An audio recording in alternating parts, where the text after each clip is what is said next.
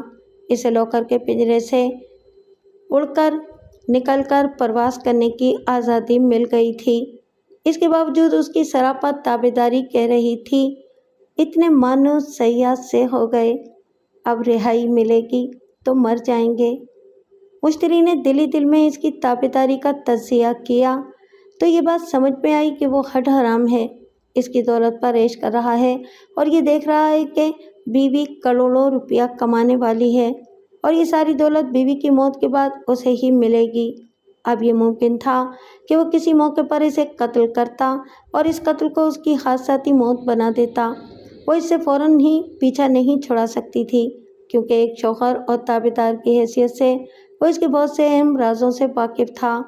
اگر ملک حیات شاہ کے سامنے یہ بھید کھول دیتا کہ وہ بھائی نہیں شوہر ہے تو تمام بنا بنایا کھیل بگڑ جاتا، کروڑوں روپے خواب بن جاتے۔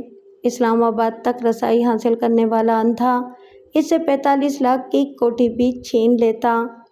ویسے ان حالات میں وہ بڑے صبر و تحمل سے کام لیتی تھی اور مناسب وقت کا انتظار کرتی تھی۔ دوسرے دن وہ ملک حیات شاہ اور اس کے قانونی مشیر کے ساتھ کورٹ میرج کے لیے گئی تو صفدر بخاری پلاننگ کے مطابق پہلے سے موجود تھا۔ ایڈوکیٹ حمید اختر بھٹی اسے دیکھ کر حیران اور پریشان ہوا اور شاہ صاحب کو بتایا کہ دلہن کا بھائی پہلے سے موجود ہے۔ صفدر نے کہا، ملک صاحب، میں نادان نہیں ہوں، آپ کے ارادوں کو بہت پہلے سے سمجھتا آ رہا ہوں۔ یہ مانتا ہوں کہ آپ میری بہن کو دل و جان سے چاہتے ہیں اور اسے ہمیشہ خوش رکھیں گے۔ بہرحال جو ہو رہا ہے وہ اچھا ہی ہو رہا ہے، مجھے اس شادی پر اعتراض نہیں ہے۔ ملک حیات شاہ نے اس کا شکریہ ادا کیا۔